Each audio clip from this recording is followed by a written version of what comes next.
This case started when Brandy Levy didn't make her high school's cheerleading team. She took to Snapchat to express her displeasure, which was an expletive-laced rant about F school, F cheerleading, F softball. You get the idea.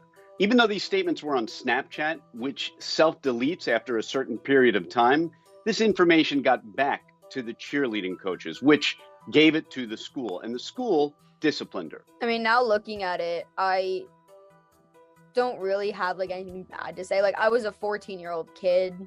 I was upset. I was angry. Every 14-year-old kid speaks like that at one point. Now, these statements on Snapchat were made off campus on a weekend, far away from the school.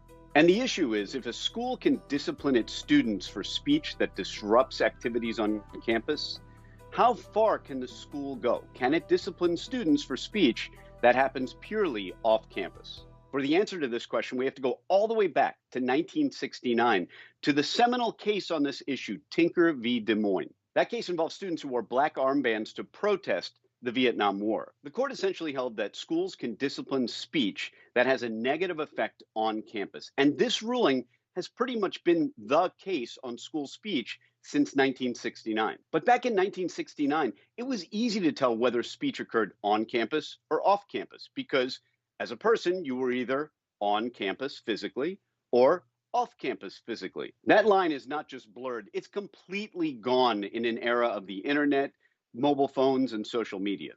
A posting from home on social media can easily make its way onto campus when another student opens up their laptop. Was the student's speech on Snapchat truly off campus if other students were able to access it on campus? A lot of other federal courts have said, yes, a school can, under certain circumstances, penalize speech that happens off campus by a student. However, in this case, the Third Circuit Court of Appeals totally departed from the other circuit's authority. The Third Circuit essentially said schools cannot discipline speech that occurs off campus, including Ms. Levy's speech on Snapchat.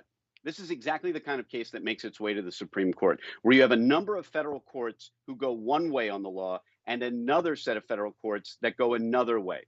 This is called a circuit split, and it's exactly the kind of thing the Supreme Court likes to hear to resolve the inconsistency.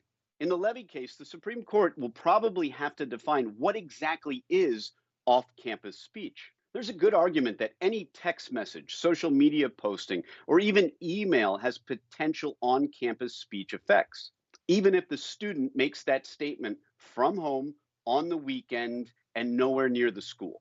The solution is not to change the constitutional standard, but to allow schools to develop rules that are targeted at these problems of threats and bullying, so that you're not jeopardizing political, religious speech, and just kids like Brandy who are having a bad day and are spouting off, but are not harassing, threatening anybody. Young students and adults like me shouldn't be punished for them expressing their own feelings and letting others know how they feel. We've come a long way from Tinker in 1969, from wearing a black armband to protest the Vietnam War, to saying F softball, F school, and F cheerleading. But just because the content of the speech may not be appealing doesn't mean it's not entitled to First Amendment protection. The Supreme Court told us that schools can regulate speech that has a disruptive effect, but for the last 50 years, we've been trying to define what exactly is a disruptive effect on school. In this case, the Supreme Court may resolve once and for all whether schools can punish off-campus speech, whether you're wearing a black armband to protest a war or just saying F cheerleading.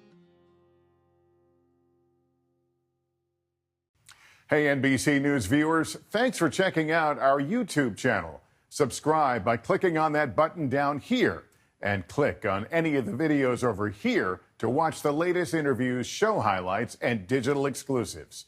Thanks for watching.